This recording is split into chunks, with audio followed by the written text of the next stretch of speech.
Good morning, everyone. Thank you for joining us at Tuesday Talks with FEO. I'm Debbie Mann, your host, and we're very excited to have Paula Racher here with us from the Niagara 2022 Canada Summer Games. So excited to hear what she has to share with us. Just a few housekeeping things. We are recording this, so just make sure that we're just recording this. Second, if you have any questions, just feel free to either unmute yourself and ask the question throughout the presentation, or put it in the chat room and I will make sure that Paula gets access to that. So that's it. Let's go. Thanks very much for joining us. And Paula, welcome. Thank you for doing this with us. I'm so excited that you're here and to learn more about the Canada Games. Well, good morning, Debbie. Thank you so much for asking me to join you. As a member of the Niagara 2022 Canada Summer Games staff, I'm humbled to speak to you today. And as such, I have a bit of a disclaimer. Okay. As members of the FEO community, you've chosen this profession to strengthen the communities in which you live. You bring joy through live experiences, whether agricultural fairs, concerts, street parties, athletic events, farmers markets, craft sales, cook-offs, or however your community gathers. You are the true festival experts who have experienced a great deal of hardship over these past 2 years, and you've learned new ways of presenting your events virtually, drive-through, hybrid, or some other technology that's come about over these past 2 years. I don't profess to have any magic answers or innovations that you may not have already experienced. Everything we do is guided by provincial mandates in place at the time and those provided by Niagara Public Health. So I'm really hoping that this is a robust discussion and idea sharing, but I will provide a little bit about me. As you can tell by the jacket, I started with the team in before 21, but I am a 30 years, my gosh, tourism and hospitality veteran through hotel operations and sales. Started at the Valhalla in Kitchener on the front desk and in group reservations, moved on to the Westin Harbour Castle pre-Starwood. That kind of dates me right there. And then moved on to the Sheraton on the Falls, Four Points Properties, Vintage Hotels, and in 2010 moved over to Niagara Falls Tourism, representing our destination in the meetings industry, and then the hybrid over to Niagara Falls Business Events and the Scotiabank Convention Center. So when it was time to make a shift over to the Canada Summer Games, I thought, how different could this sporting event be than a large meeting or conference? Night and day, let me tell you, huge learning experience. But when I joined the team in June of 2019, it was as the coordinator of community relations and artistic festivals. The artistic festivals, including our 13 for 13 cultural festival at the time.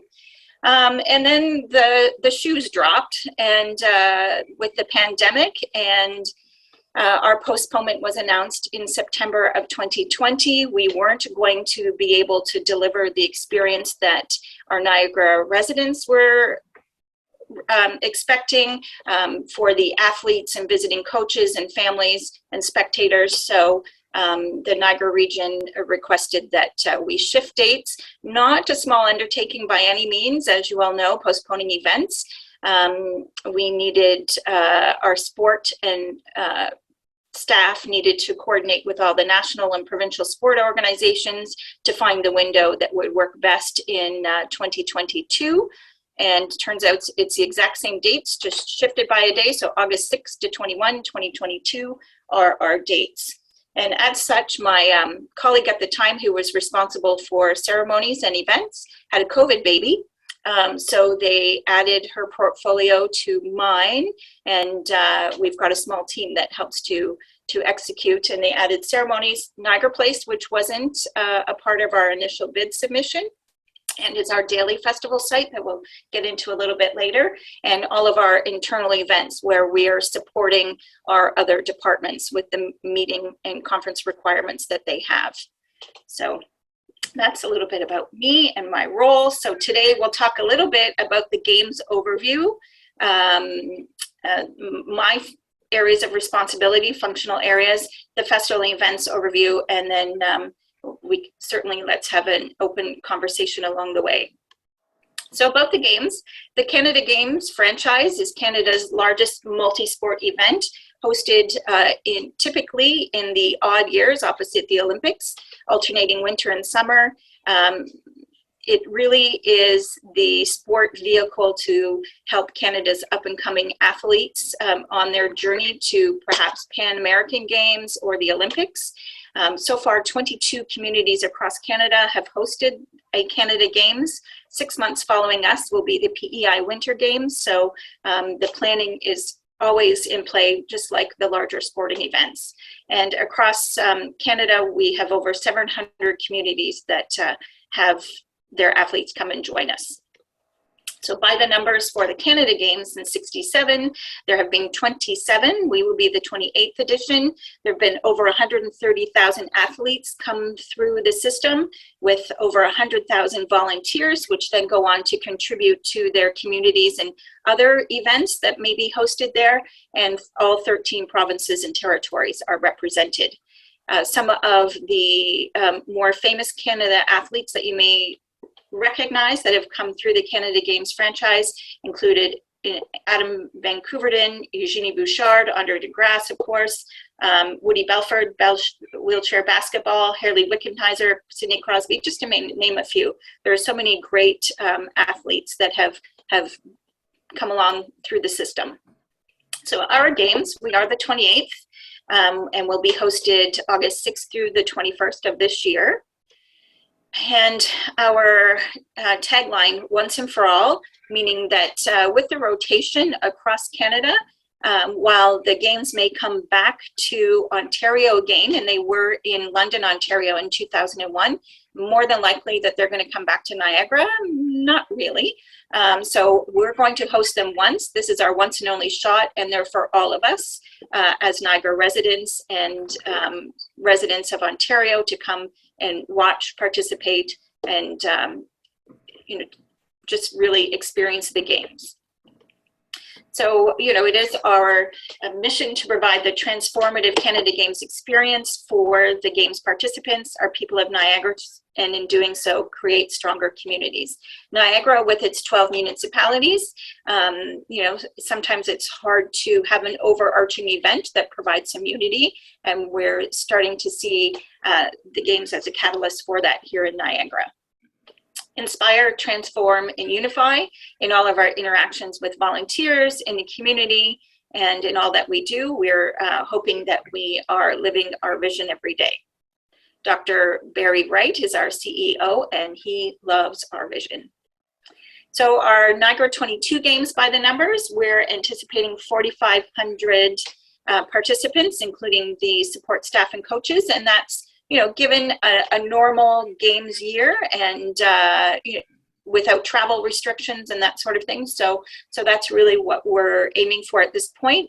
As a 2 weeks game, there are week 1 sports with those athletes and coaches that come during that time, and then the rotation and flip over to week 2. So all 4,500 would not be here at the same time. And then we are well on our way. We're over the 50% mark to the 4,000 volunteers with engagement with Association of Francophonie Ontario to ensure that we have 600 bilingual volunteers in various capacities. And we're engaging all 12 Niagara municipalities plus the Niagara region, which we count as our number 13. Our 18 summer sports with the pictograms there will be played across the Niagara region, and there's just sort of a hit of the various places where they'll be. Welland is doing quite well. I'm a Welland resident. With baseball stadium, the Flatwater Center, soccer at Young Sportsplex, and triathlon will float through the Flatwater Center as well. Meridian Center for basketball, Southward Park for softball, and Canada Games Park itself will host indoor box lacrosse, beach volleyball, outdoor the athletic events, and what else is wrestling. lots. So we are hoping that we will provide a transformative legacy for the Niagara region, in part to some of the facilities that will enable Niagara for future hosting opportunities and for our residents and the youth of Niagara to use these facilities. So our Canada Games Park is located directly across from Brock. It's the southwest corner. It used to be a Brock parking lot. So Brock and the Niagara region headquarters are our neighbors. This facility is right now substantial completion. We have keys, and some of our team is moving in next week, with the majority of us to be moved in by the beginning of March. But as mentioned, it's got the outdoor track, green roof on part of it, indoor hockey rinks. It will be operated by a consortium of Brock University, City of St. Catharines, the Niagara region, and the City of Thorold. Once our games are complete, so we'll have a lot of community user groups throughout the facility. And then the Henley Rowing Center, well, Henley itself has a long history of rowing excellence. It hasn't had a training facility, and as we can see from this picture, which was mid-December, the facility is well on its way to being completed and games ready. It, like the Welland Flatwater Center, will have indoor rowing tanks and will be accessible. There really weren't accessible facilities down on the Henley Island area, and will really just help elevate the sport. And when St. Catharines put in a bid submission to host the 2024 International World Rowing Championships, it was on the strength of this facility being a major component of that bid. So they were awarded, and we're excited to see that come together. So in my portfolio, as mentioned, the community relations component, the mascot program, Everything Shelley, our Catch the Spirit education program, torch relay, and our municipal and community relations. How has the pandemic impacted each of these areas? Well, our mascot Shelley can only be present when guidelines will allow Shelley to be in location or in virtual events. We have had, as you know, restrictions lifted through each of the summers midway. So Shelley went out to day camps, and we have a little Shelley dance. So Shelley was able to work with the kids and do some sports, teach the dance, that sort of thing. Our Catch the Spirit education program was intended to be live game show format. We show a video about the history of the games and such, and Shelley comes out, teaches the dance. We do a little bit of a quiz game show, but initially when we were to launch in late 2020, there were labor disputes within the school board, so we respectfully stood back and didn't move forward with that. And then the pandemic hit, and we've never really been able to go into the schools. The one deliverable from the Canada Games Council is a large curriculum-like document that we share, and we're just getting ready to launch that through PHE Canada, Physical Health Education Canada. So potentially we'll be able to go into some of the schools later this year and deliver as intended, but as we get closer to games, our calendars are filling up and we just might not have the bandwidth to do that. The torch relay, it's in the planning progress is well underway. We will light the torch June 2nd in Ottawa at the Centennial Flames, which is a Canada Games standard, and then send it on its way. We've engaged the Trans-Canada Trail Group to take the torch along the trail through to Montreal to the CSL, Canada Steamship Line docks, where we have we'll have the flame board, the CSL Welland, which has just undergone a mural painted on a large component of it. So it will come across Lake Ontario to the top of the Welland Canal, and then come through, and we'll have a celebratory event. We're hoping somewhere around the 12th. Working with the ships isn't always an exact science. And then we will start our region torch relay program June 25th, having a torch relay leg in each of our communities on a Saturday and Sunday for the We're actually here. The game. They just messaged the face. page Until, saying, Oops, I'm sorry. here. Hold on a sec, Tell Paula. them about my Melissa, gift. can you? There you go. Thanks. Sorry, Paula. that's okay. I've got cats running around in the background, so this is the virtual world, right? And then, so the cauldron will be lit similar to an Olympic Games, and on August 6th at opening ceremonies and continue on.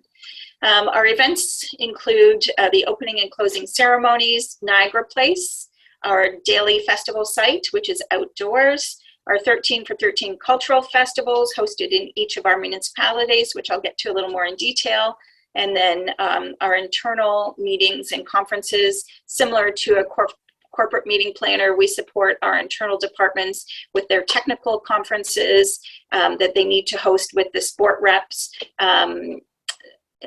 They have been virtual, and we had a hybrid one last October at the Holiday Inn St. Catharines, and some of our different funding and partner announcements. And, if we're invited to participate in the drive-through Santa Claus's parades, which we've done the last 2 years, which were awesome. Some of the communities did great jobs with those, and just some of the other community events we're able to participate in under the guidelines. So a wide spectrum of events that we were able to communicate. So mentioned Shelley, our turtle. So the creation story, Indigenous creationist story with Turtle Island, that the turtle carried the world on its back, and Niagara Escarpment is the backbone of Turtle Island. The 13 larger shells in the middle scales represent the 13 lunar New Years in a year. The 28 smaller scales on the outside are the 28 days between each lunar cycle. And coincidentally, 13 provinces and territories in Canada are 13 Niagara municipalities, and we are the 28th Canada Winter Games. So, prior to my arrival, that was how our creative team came up with the idea of having the turtle for our mascot. Although when you see Shelley in public, everybody goes, "Oh, that's a nice frog." So we're still working on some awareness. The Catch the Spirit educational program. So that's at Ridley College in January of 2020, just before the world shut down, and Sarah Wells, who's Canada Games alum and an Olympic hurdler. Oh, sorry, I should have been moving this as we were talking. So there's a little bit about the Waterways program and how it will come through the Welland Canal. And then as we go on to the land program, we are supporting the municipalities. And the great thing about these events, they're all outside. So we're hopeful that any COVID restrictions in place at the time really don't impede the Torch land program. We are going to open each with a bit of a pep rally and a speaking platform, and then conclude them with a little bit of a celebration, and certainly will abide by whatever COVID parameters are in place at the time. And then we get into the little bit more meat of the cultural events. I did speak with my colleagues that work within the athlete villages and sport, just to talk about the challenges that they're facing from the pandemic end. And we're fairly lucky with the residences at Brock, where the athletes will be housed. I'm concerned about single or double occupancy, but a lot of those room configurations are the bedrooms separated by a washroom, so the athletes will have their individual spaces. Certainly safety protocols elevated at the village, and in the cafeterias, the sport venues, any that are inside, swimming, diving at Brock, and actually there's diving at Etobicoke as well for the higher platform. They'll all follow the safety protocols in place at the time. It is a Canada Games mandate that all participants be double vaxxed. It hasn't moved on to the double plus a boost at this time, but it's definitely a Canada Games a mandate for our games, 23 games, and moving forward. So really in our end of things within marketing and events team, there's a lot going on, a lot of moving parts. So our opening ceremonies will be ticketed and indoors at the Meridian Center. PRP Productions has been on contract with the Canada Games for about the last 7 or 8 games to produce the opening and closing ceremonies. That provides a great deal of continuity from games to games. Patrick Roberge and his team are great knowledge keepers of what's worked well with these events in the past, and great creative brains that can help us produce some fun events. So you're really enjoying working with them. And once again, as an indoor event, we'll just have to abide by whatever protocols are in place at the time. But there'll be the cultural and musical performances with integration of an Indigenous component and Francophone, as well as the lighting of the cauldron to kick things off, and the athlete parade. So we've got some fun things in store, but I'm not permitted to share them at this time. I learned a whole new set of acronyms on the sports side. So MER's Meridian for our venue, Queen Victoria Park in Niagara Falls, where our closing will be held. And this closing ceremony is a little bit more of a party than the opening. The week 1 athletes won't have this official closing ceremony. We're working on a pseudo closing, but the week 2 athletes will have benefit of the closing with fireworks, the passing of the flag to PEI is the primary protocol component, and we'll have a little bit of a rock concert down there for the athletes. Where the gentlemen who work on transportation on our end and the logistics of that are having a little bit of panic attack right now about getting the kids down there and making sure they all get on the buses and go back, so to go home the next day. But it'll all work out. So our 13 for 13 Cultural Festival, historically the Game Host Society has hosted a 2-week-long static festival site for daytime and evening program. The bid was submitted with this idea of pairing a Niagara municipality with one of our provinces or territories, and the municipalities are the owners of each of their paired event, and we augment with funding and branding and marketing promotions, and we're helping some of them negotiate their talent, and we're hopeful. I'm about 98% there in finding the correct collaboration partner for each of them, so to ensure that the paired province or territory is represented well in their event. You don't want stereotypes. You just don't want the white hats for Alberta and cowboy stuff. There could be other cultural components that they're hoping to celebrate and promote at this event. So we're working there. Most of the communities have some robust events that are planned.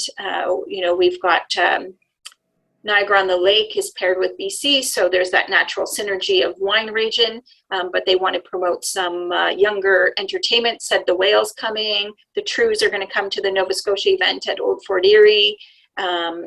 We're working on sort of a kitchen party theme with Lincoln, Newfoundland, and Labrador. New Brunswick and Port Colborne have the benefit of being on National Acadian Day, August 15th. So that's a celebration in itself, and they're working towards a great day there. So our hope is that with the 13 for 13, it's in the nightly rotating festival. It's open to the general public. We'll get some traction with our Niagara residents and our regular visitors to Niagara at that time of year, which are plentiful in a regular year, that will give folks a taste of traveling across Canada without leaving Niagara. The entertainment and food pairings, and it's the festival is complimentary. So we're cognizant that some of the sites might have smaller footprints than some of the others, but once again, outdoor events. And hopefully at that time, we'll be able to have as many people as possible to each of these celebratory events. The Niagara Place, now this, our chair, Doug Hamilton, in early 2020 was thinking about Canada Games Park and the space directly behind the building, the parking lot there. He said, we've got all these great sporting events, our proximity to the dorms and the athletes. We don't have a daily gathering hub for these folks. So Niagara Place was born, and we've engaged the services of Absolute XM Events to facilitate this space, and really they've brought this space to life. We'll have a stage for daily programming. Week 1, essentially, the timing is 10 till 6 p.m. A little bit later in week 2, because the events go a little bit longer, from 10 till 8. The Niagara region and Ontario 13 for 13 event day is this Turnover Sunday. So we are going to host it there in Niagara Place. And we also have an open date on the 13 for 13 calendar, which will be a Pride Day. And they'll be the Pride, our Pride inclusion group will be the primary tenants for Niagara Place on that day. So within Niagara Place, we have the Francophone Pavilion, an Indigenous Pavilion. We're working with our local Indigenous Partnership Council to activate that space, working with Parasport Ontario to activate their booth. We'll have a big broadcast booth so that maybe some of the sports where we don't have a lot of opportunity for spectators, we can broadcast some of that there and bring some of the athletes over later and talk to them in that booth.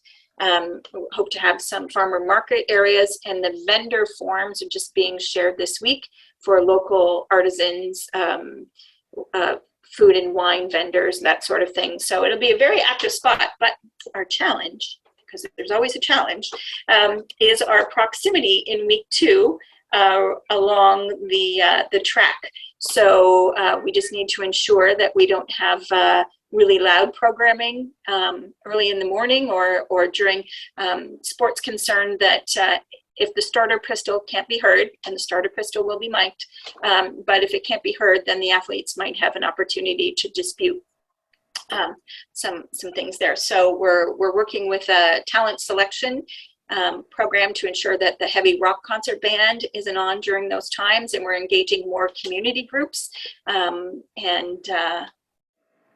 we need it to be a great experience for all, for athletes and games visitors. So we're working very closely with our sport team. And then, as mentioned, it's our daily activation hub.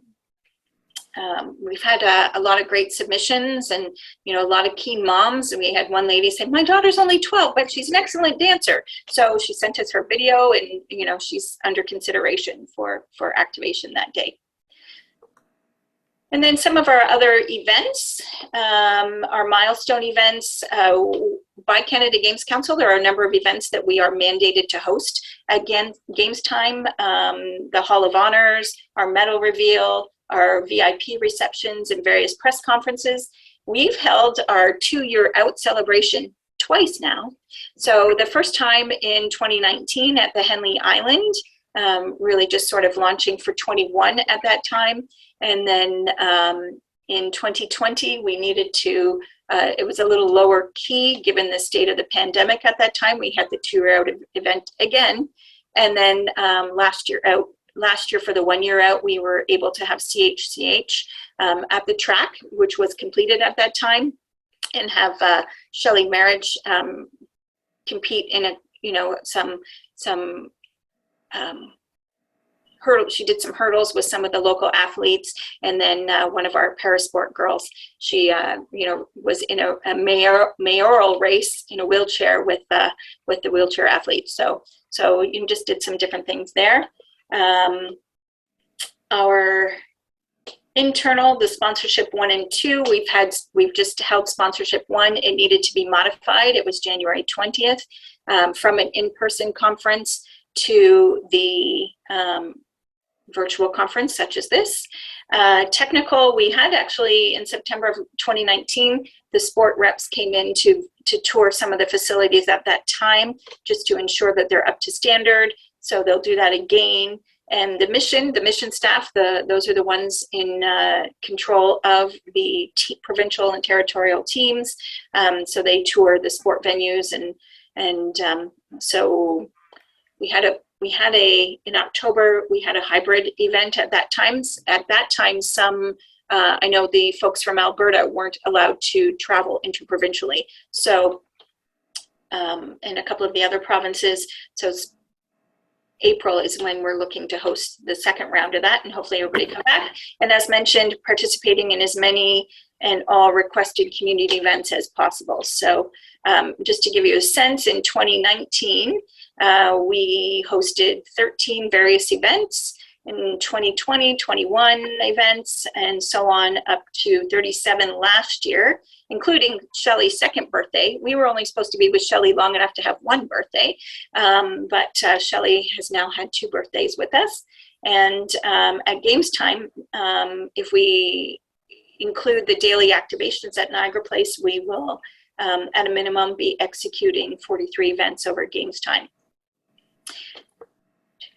So along with a lot of your world's more postponements, we were to have a 200-day out celebration on January 20th at the Meridian Center as a bit of a fundraiser as well, with a wide spectrum of performers, Tim Hicks being the Niagara country artist, Posey, who wrote our Niagara 22 anthem, Steelheart, and Jeremy Albino, and Loverboy. So it's kind of an interesting, eclectic mix of folks, but we are back on track to host them April 27th. So like all of you, we're making plan A, B, C, and D sometimes for these various events, and just trying to keep as fluid and flexible as possible. And really, that's it. Bye. Wow. That is amazing.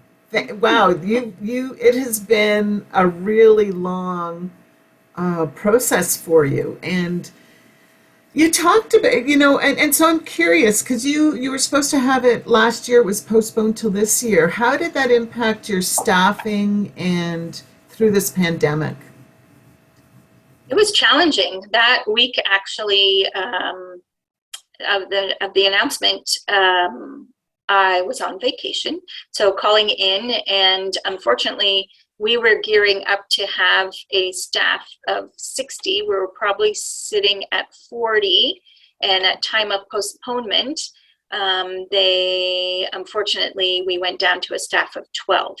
And yeah, really hard. I really just barely made the cut, and was very thankful and grateful that I was able to work all the way through the process. And at that time, you're certainly doing what you need to do. You're rolling up your sleeves and helping people. And, our merchandise people were just starting to receive goods. So all of a sudden I'm merchandise, and, just helping where you can.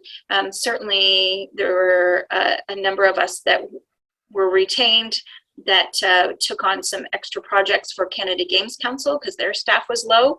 So they was like, well, we need some help getting this done or this done. So, we just, which is great experience, and you learn how the Canada Games Council themselves help all of us. So that was great. But, there were a couple of us that had some side chats, and, very sad that our colleagues were laid off at the time, and a little bit of survivor's guilt. And then my one colleague went and had a COVID baby. Nobody knew. No. Wow. I think there's a few of those around. So what kind of how many visitors are you anticipating to be in the Niagara area for the games? The numbers are 20,000. Friends and family and regular spectators. We hear through various channels, people will reach out to us and say, I go to every games. The unofficial sport, pin trading. We've learned you need your elbows around the pin people. Their booth, they develop pins. They develop pins for the states. Each province and territory have all these pins that are quite intricate, and sometimes you need 4 parts to make the full cohesive pin. The smaller provinces and territories have a lower supply of pins, so those are ones in higher demand. So we've heard from folks that say that they go to the games for the pin trading component, and we had a number of 21 pins on stock. So there was some people saying those ones are going to be in demand because of the postponement. How do I get those? And, right. So the pin, interesting. Yeah. So the pin exchange is so interesting. Just a sidebar. I was in just before the pandemic. I was in Florence for a dragon boat festival. A dragon boat. I was part of a dragon boat team. And man, the pin exchange that went on during that was really fascinating to watch. And yeah, so I get it. It's fun. You have to have a certain personality and physical presence to kind of get in there and get what you want. So great, cool. So you're looking at 20,000 visitors, and how are they going to be accommodated? We actually are working with Sport Travel, who are rebranding to Turnkey Event Ecosystems. They are developing an app for us that is similar to an Expedia-like app. So it'll be connected to our website. We've already been in conversation with our hotels, and those that want to participate have and provided some rates.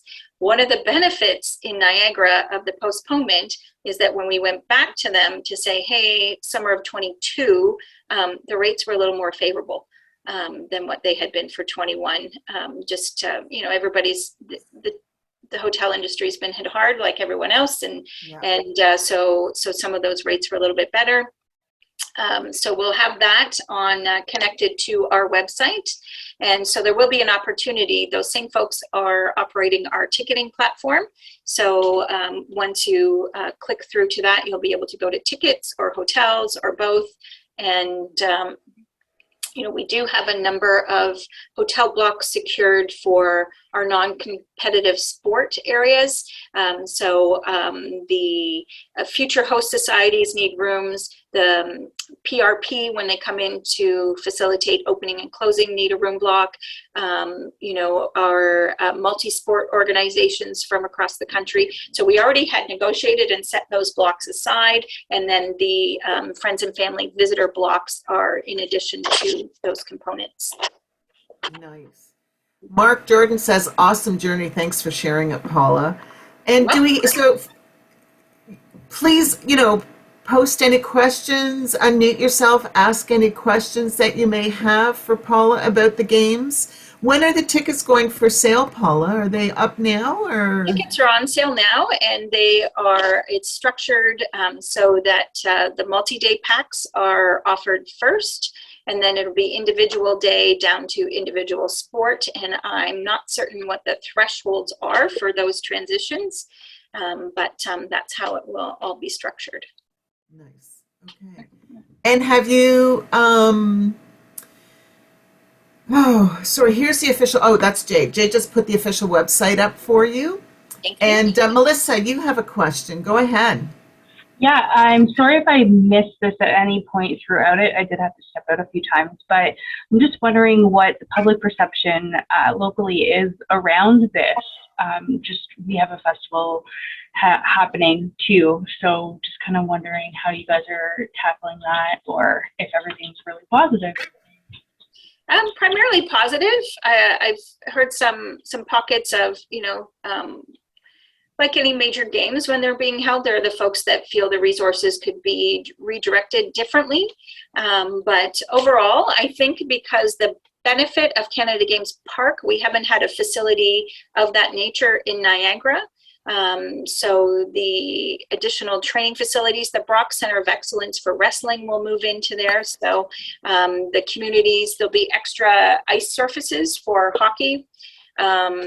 and then extra basketball courts in the beautiful space in the middle. So at this point, we're hearing a lot of positive feedback. Everyone's looking forward to getting out and doing something. I'm sure you're hearing that as well. And it's hoping that this pandemic is in the rearview mirror by the time we get to August. And what kind of do you anticipate any kind of economic impact that's going to have on your community, or it's a little hard to tell right at this point? Well, the numbers that have been shared since the beginning are 400 million in economic impact through the construction of the facilities.